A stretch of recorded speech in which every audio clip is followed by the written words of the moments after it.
grand idiot. Mais un grand qui comprend ce message, mais il y a les jeunes, tous, que cela peut troubler, même déchirer. Spirituellement, j'entends. Ce n'est pas un hasard que pour imposer la colonisation, on nous a imposé les langues des colonisateurs, qui ensuite, ayant colonisé, physiquement, territorialement, ont colonisé culturellement par leur langue. L'Afrique est ainsi divisée en Afrique francophone, Afrique anglophone, Afrique lusophone, Afrique, bref, 4. Les seuls qui ont refusé la domination, ce sont les Arabes, curieusement. Et c'est eux qu'on respecte plus. Je voudrais achever cette pré-synthèse pour dire, un peu résumer, la langue par laquelle nous avons commencé notre Malaki le lundi, c'est bien l'expression concentrée d'une culture, un foyer de résistance contre l'occupation mentale,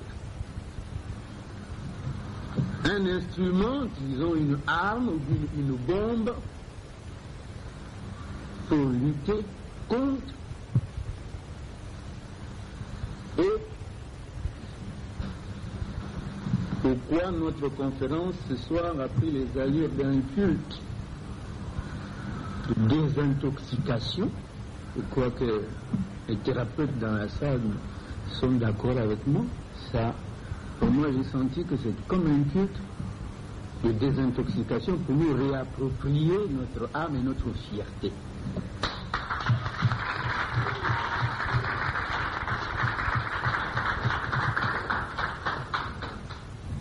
Personnellement, j'ai vibré. J'étais surpris même de vous voir applaudir. J'ai dit c'est trop sérieux comme message pour applaudir tout le temps. C'était trop sérieux, évidemment. J'ai senti que pour les uns, lorsqu'on ne peut pas se contenir, on préfère libérer l'énergie qui vient par des acclamations parce que le cœur est touché.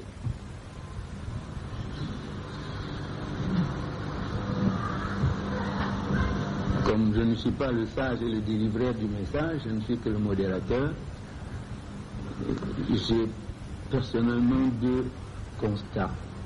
Les prophètes authentiques ne font pas légion. Les prophètes authentiques ne font pas légion. C'est-à-dire ils ne sont pas nombreux. Et lorsqu'ils apparaissent dans un ciel quelque part, ils sont combattus d'abord dans leur entourage. D'abord dans leur entourage. Aucun Galiléen n'avait jamais cru en Jésus. D'ailleurs, lui disait, mais fais des miracles. Ses propres frères lui disaient, mais fais des miracles.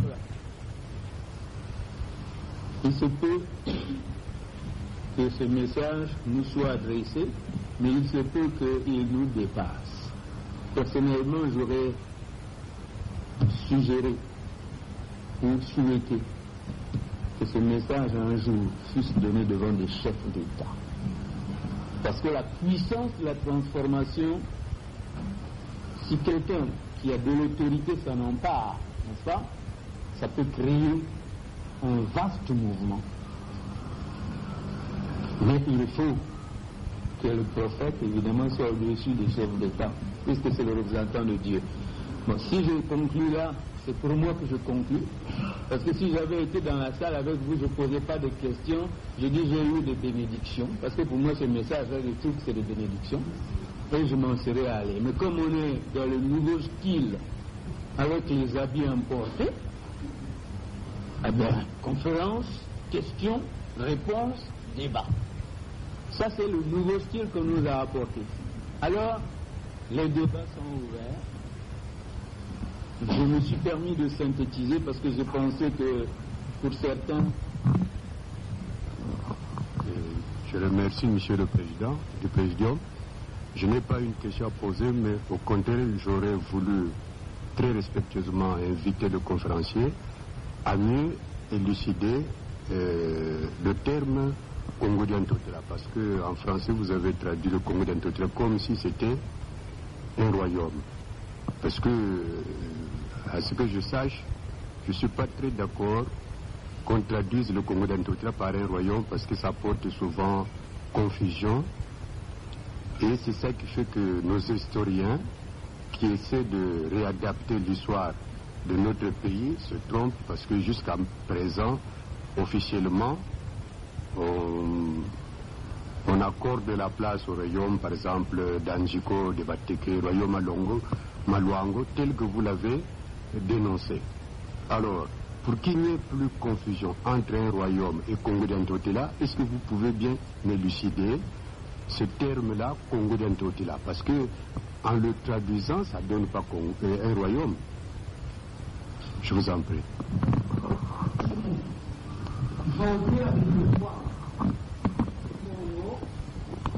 À ce moment-là,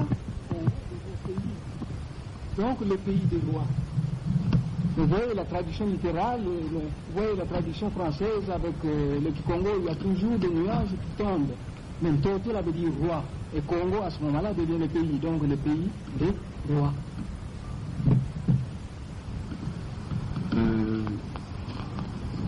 La question qui me préoccupe, c'est la première. Je voudrais savoir pourquoi nous sommes un peuple élu, nous les Congos. Et la suivante, qu'est-ce qui fait que Congo d'Antioquia soit une terre promise? Le message nous dit que les communautés de tout avaient choisi 4 peuples.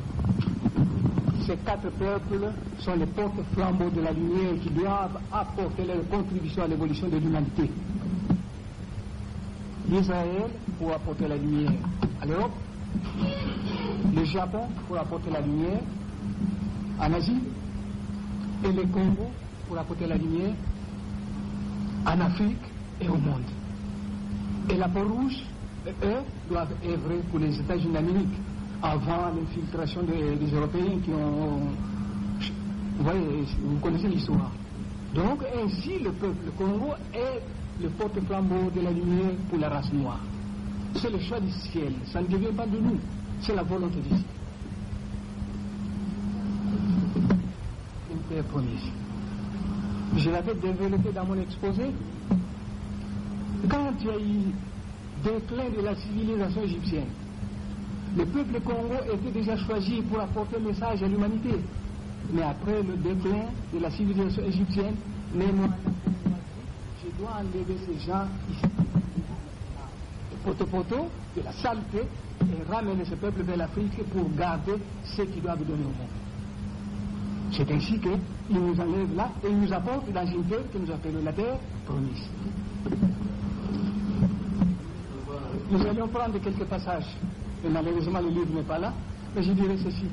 Dans une de ces versets, il dit « À cause de vos ancêtres qui m'ont servi dans la vérité, dans la lumière, j'ai fait de vous un peuple qui doit porter la lumière au monde. » Donc c'est le travail de nos ancêtres, Nembe Mazulu, Mama Mangala, comme avait mis voir, Mama Mandombe et consorts, qui fait que nous étions choisis pour apporter la lumière au monde.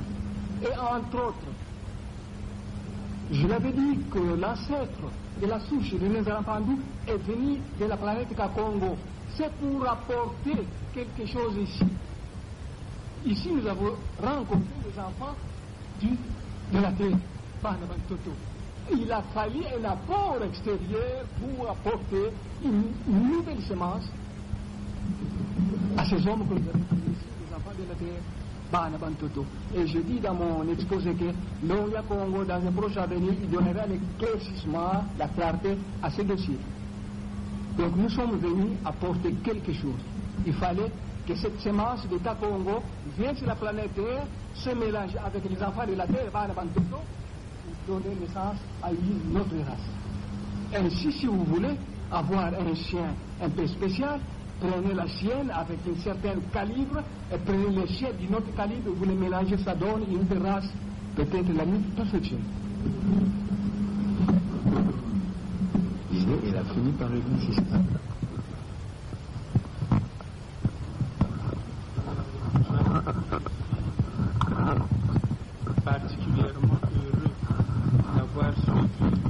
prêche de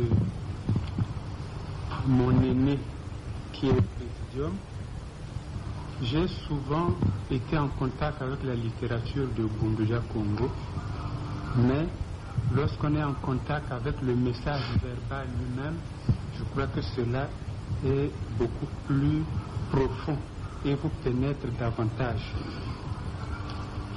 J'ai été également très touché par ce que le représentant de Mémoandanse m'a dit tout au départ, c'est-à-dire que Boundoudja Congo est une des formes de la réincarnation de la religion de l'Égypte ancienne. Nous, en ce qui nous concerne, je parle au nom de mon groupe, nous pratiquons un sport que nous appelons la boxe des pharaons et nous faisons toujours référence à l'Égypte ancienne. Et nous pensons trouver dans Boundoudja Congo, disons, l'âme qui manque à notre sport parce que nous travaillons du point de vue physique, mais il nous manquait cette spécificité spirituelle. Et nous voudrions effectivement nous mettre à l'école de Boundoudja Congo.